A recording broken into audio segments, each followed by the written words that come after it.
Hello दोस्तों, आप सभी का स्वागत है आपके अपने यूट्यूब चैनल स्टडी विद सदेंस में। दोस्तों, आज के वीडियो में हम बात करने वाले हैं सीडीपी का एक महत्वपूर्ण टॉपिक जो कि हमारा रहने वाला है बुद्धि का। बुद्धि क्या होती है, कौन कौन सी बुद्धि की महत्वपूर्ण परिभाषाएं जो कि मनोवैज्ञानिकों के द्वारा दी गई हैं, बुद्धि के कितने प्रकार हैं और बुद्धि के सबसे ज़्यादा बात करेंगे हम उनके सिद्धांतों के बारे में, कौन कौन से बुद्धि के सिद्धांत हैं। तो ये वीडियो आप लोगों के एग्जाम में काफ़ी आता रहता है, तो वीडियो को अंत तक देखिएगा। मात्र 10 मिनट में आपको बुद्धि से जितने भी क्वेश्चंस बनते होंगे वो सभी यहाँ पर क्लियर कर दिए जाएंगे।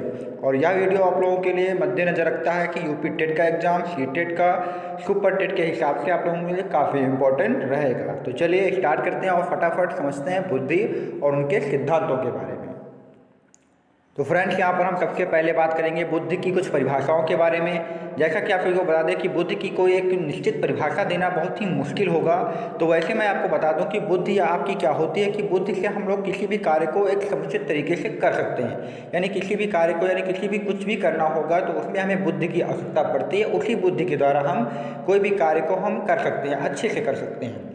अब बात करते हैं बुद्धि की परिभाषा। तो हमारे लिए इतना इम्पोर्टेंट नहीं है, लेकिन कुछ मनोवैज्ञानिकों के द्वारा जो बुद्धि की परिभाषाएं दी गई हैं वो हमारे एग्जाम के लिए काफ़ी इम्पोर्टेंट रहेंगी। तो यहाँ पर सबसे पहले बुद्धि की परिभाषा की बात करें तो यहाँ पर पहली परिभाषा दी गई, बुद्धि जो है हमारी सीखने की योग्यता है। यानी हम किसी चीज़ को सीखते हैं तो वो हमारा जो है वो होगा, वो हम बुद्धि के द्वारा ही सीखते हैं। तो हमारी जो पहली डेफिनेशन है बुद्धि सीखने की योग्यता है, ये हमारी दी है बंकिंघम ने दी है। तो काफ़ी इंपॉर्टेंट है डेफिनेशन है, अक्सर एग्जाम में घुमा करती है, तो आपको याद रखना होगा बुद्धि जो सीखने की योग्यता है वो बंकिंघम ने दी है।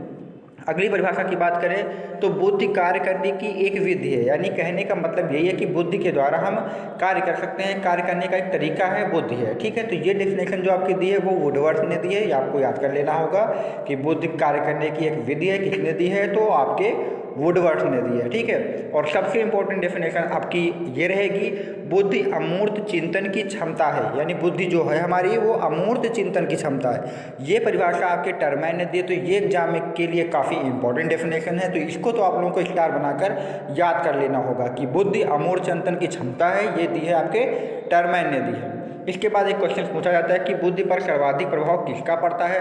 तो याद रखना होगा आपको, बुद्धि पर सर्वाधिक प्रभाव आपका पाठ्यक्रम का पड़ता है। जिस प्रकार का पाठ्यक्रम होगा उसी हिसाब से आप लोगों की बुद्धि पर जो होगा विकास होगा। तो कह सकते हैं कि बुद्धि पर सर्वाधिक प्रभाव पाठ्यक्रम का पड़ता है। अब बात करें, एक क्वेश्चन और बनता है यहाँ पर, बुद्धि मापन का सर्वप्रथम प्रयोग किसने किया? तो ये भी याद रखना होगा आपको, अल्फ्रेड बिने वैज्ञानिक थे, मनोवैज्ञानिक, जिन्होंने बुद्धि की मापन का सर्वप्रथम प्रयोग किया था। तो ये कुछ डेफिनेशंस हैं आप लोगों को यहाँ पे याद रखनी होगी। तो दोस्तों, यहाँ पर इस स्लाइड में हम बात करने वाले हैं बुद्धि को प्रभावित करने वाले कारक। इससे पहले हम क्या करेंगे, बुद्धि के प्रकारों को रोक देते हैं। यहाँ पे हम बुद्धि के प्रभावित करने वाले कारकों को डिस्कस कर लेते हैं। तो कहने का मतलब यही है कि बुद्धि पर किन किन चीज़ों का प्रभाव पड़ता है, जिससे बुद्धि का जो विकास होता है वह तो तीव्र गति से हो सकता है या फिर मंद गति से भी हो सकता है। तो यहाँ पर हम बुद्धि की बात करें तो सबसे पहला हमारा जो रहेगा कारण वो रहेगा वंशानुक्रम। वंशानुक्रम का आप लोगों को पता होगा कि जैसे हमारे दादा परदादा होते थे, जिस प्रकार से बुद्धियाँ उनके में होती थी, उसी प्रकार से कुछ हमारे जो होते हैं उनके जो वंशज होते हैं उनमें भी कुछ ना कुछ बुद्धि का स्तर उसी प्रकार से रहता है। तो बुद्धि पर सबसे प्रभाव पहला अगर बात करें तो वंशानुक्रम का पड़ता है। दूसरा बात करें तो बुद्धि पर प्रजाति का प्रभाव पड़ता है। यानी वो किस जात का है, अगर निचली जात में है या ऊपर की जात में, तो कास्ट का भी बुद्धि पर काफ़ी प्रभाव पड़ता है। तो आपको याद रखने होंगे, इनकी बस डिटेल की जरूरत नहीं है, आपको ये फैक्ट याद रखने होंगे।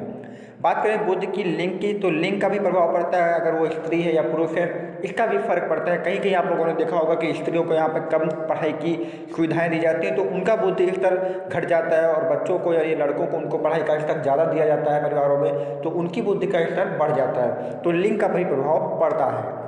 अब बात करें, अगला हमारा है बुद्धि का जो प्रभाव है वो आयु पर भी पड़ता है। तो बुद्धि का आयु के अकॉर्डिंग भी पड़ता है। आयु जैसे जैसे बढ़ती जाती है वैसे वैसे हमारी जो बुद्धि होती है वो बढ़ती जाती है। तो बुद्धि पर आयु का भी प्रभाव पड़ता है। इसके बाद करें स्वास्थ्य की, तो बुद्धि पर स्वास्थ्य का सबसे बड़ा कारण पड़ता है। अगर आपका स्वास्थ्य, मानसिक स्वास्थ्य, शारीरिक स्वास्थ्य अगर स्वस्थ नहीं होंगे तो बुद्धि आपकी प्रभावित तो होगी। तो स्वास्थ्य भी एक बहुत बड़ा कारण है। अगला बात करें बुद्धि को प्रभावित करने वाला, तो वातावरण भी एक सबसे बड़ा कारण निकल के आता है कि बुद्धि को प्रभावित करता है। आप जिस प्रकार के वातावरण में रहेंगे आपकी बुद्धि का उसका विकास जो होगा वो इसी के अकॉर्डिंग होगा। तो आपको ये सभी कारण याद रखने होंगे जो बुद्धि को प्रभावित कर सकते हैं। तो अब हम बात करेंगे बुद्धि बुद्धि के प्रकारों की, जो कि हमने आपको कहा था कि बुद्धि के प्रकारों को भी हम पढ़ेंगे। तो आइए उनको भी हम डिस्कस करेंगे।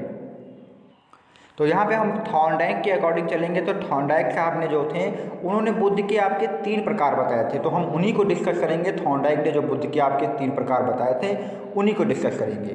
तो थॉर्नडाइक ने सबसे पहला बुद्धि का जो प्रकार बताया था वो अमूर्त बुद्धि बताया था। इसमें इन्होंने कहा था कि इसमें ऐसी बुद्धि वाले मनुष्य आते हैं जो वास्तव में कवि होते हैं, साहित्यकार होते हैं, चित्रकार होते हैं और दार्शनिक होते हैं। तो अमूर्त बुद्धि का अर्थ यही है कि आप लोग ऐसी घटनाओं के बारे में, ऐसी चीज़ों पर कल्पना करें जो वास्तव में नहीं होती है। तो आप देख सकते हैं कवि हैं, अपने साहित्य के बारे में, अपने कवि जो होते हैं दोहों के बारे में, पंक्तियों के बारे में कल्पना करते हैं, तो वो अमूर्त में आता है। साहित्यकार भी इसी प्रकार से अपने चित्रकार है, दार्शनिक हैं, ये सभी लोग अमूर्त चीज़ों पर कल्पना करते हैं जो कि नहीं होती हैं, इसलिए इन सभी को अमूर्त बुद्धि के अंतर्गत रखा जाता है। तो आपको एग्जाम्पल काफ़ी इंपॉर्टेंट रहेंगे, आपसे यही एग्जाम्पल पूछे जाएंगे। इसके बाद बात करें सामाजिक बुद्धि की। तो सामाजिक बुद्धि में ऐसे मनुष्य आते हैं जो व्यवसायी हो सकते हैं, कूटनीतिक हो सकते हैं, सामाजिक कार्यकर्ता हो सकते हैं, तो ये भी आपको याद कर लेना है। फिर यहाँ पर गामक या यांत्रिक बुद्धि की बात करें तो इसमें गामक का मतलब यही है कि जो काफ़ी कार्य कुशल होते हैं, जिनके पास कार्य करने की कुशलता अधिक होती है। तो ऐसी बुद्धि वाले मनुष्य क्या होंगे? कुशल कारीगर होते हैं, मिस्त्री होते हैं या इंजीनियर हो सकते हैं। तो आपको याद रखना होगा कि थॉर्नडाइक के अकॉर्डिंग बुद्धि के 3 प्रकार हैं, जो कि हमने आपको यहाँ पे डिटेल में बता दिया है। अब हम बात करेंगे बुद्धि के कुछ महत्वपूर्ण सिद्धांतों। फ्रेंड्स, यहाँ पर हम बुद्धि के कुछ सिद्धांत होंगे और उनके प्रवर्तक कौन कौन से हैं, इनके बारे में यहाँ पे हम चर्चा करेंगे। तो यहाँ पर सबसे पहला हमारा देखेंगे एक कारक का सिद्धांत होगा। तो बुद्धि का जो एक कारक का सिद्धांत है वो आपके यहाँ पे सीने लिख गया है, तो ये आपका सीने नहीं, यहाँ पे बिने हो जाएगा, तो आपको यहाँ पे सही कर लेना है, ये आपका बिने है। तो आपका बिने, टर्मन और स्टर्न ने आपका यहाँ पर एक कारक का सिद्धांत दिया हुआ है। फिर बात करें यहाँ पे द्विकारक के सिद्धांत की। तो द्विकारक का सिद्धांत जो आपका होगा वो स्पीयरमैन ने दिया है, तो आपको याद कर लेना, ये क्वेश्चन ऐसे ही पूछे जाते हैं। फिर यहाँ पर त्रिकारक के सिद्धांत की बात करें तो त्रिकारक का सिद्धांत भी आपके स्पीयरमैन ने ही दिया हुआ है। इसके बाद असत्यात्मक का सिद्धांत की बात करें, बहुकारक के सिद्धांत की बात करें और आणविक के सिद्धांत की बात करें तो इन तीनों को दिया है आपके थॉर्नडाइक साहब ने दिया है। तो आपको इन तीनों को एक ही में याद कर लेना होगा। असत्यात्मक की बात करते हैं, बहुकारक की, आणविक की, तो तीनों के आपके थॉर्नडाइक हो जाएंगे, जो कि आपके बुद्धि के सिद्धांत हैं। आइए और कुछ बुद्धि के सिद्धांतों को भी हम डिस्कस करते हैं। नेक्स्ट हमारा रहेगा बहुमानसिक योग्यता का सिद्धांत। ये भी हमारे थॉर्नडाइक ने ही दिया है। तो बहुमानसिक योग्यता का सिद्धांत थॉर्नडाइक ने दिया है, ये भी आपको यहाँ पे नोट कर लेना होगा। अगला बात करें वर्ग घटक सिद्धांत की। तो वर्ग घटक सिद्धांत हमारे जी थॉमसन साहब ने दिया है, ये भी आपको यहाँ पे नोट कर लेना है। अगला बात करें तो संघात्मक या सत्तात्मक की बात करें तो ये भी आपके जी थॉमसन ने दिया है। तो वर्ग घटक और यहाँ पे वर्ग घटक और सत्तात्मक की बात करें तो जी थॉमसन आपके हो जाएंगे। इसके बाद अगला है हमारा क्रमिक महत्व का सिद्धांत, जो कि बुद्धि से संबंधित है, ये आपके बर्ट बर्नर ने दिया है, तो ये भी आपको याद कर लेना है। अगली बात करें बुद्धि की संरचना का सिद्धांत, तो ये आपके गिलफोर्ड ने दिया है, तो ये भी काफ़ी इंपॉर्टेंट क्वेश्चन रहता है। सबसे इंपॉर्टेंट यहाँ पर दिया हुआ है तरल ठोस का सिद्धांत। तो ये तरल ठोस का सिद्धांत आपका कैटल ने दिया है, तो ये भी क्वेश्चन काफ़ी पूछा जाता है कि तरल ठोस का सिद्धांत किसने दिया है, तो इसके आपके हो जाएंगे आंसर कैटल हो जाएंगे।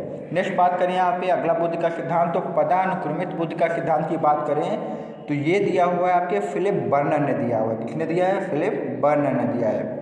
इसके बाद त्रितत्व के सिद्धांत की बात करें, वहाँ पर त्रिकारक था, यहाँ पर त्रितत्व है, तो यहाँ पे दोनों में डिफरेंस है, तो आपको डिफरेंस सही से याद कर लेना है। तो त्रितत्व के सिद्धांत की बात करें तो स्टेनबर्ग हो जाएंगे आपके त्रितत्व के सिद्धांत के।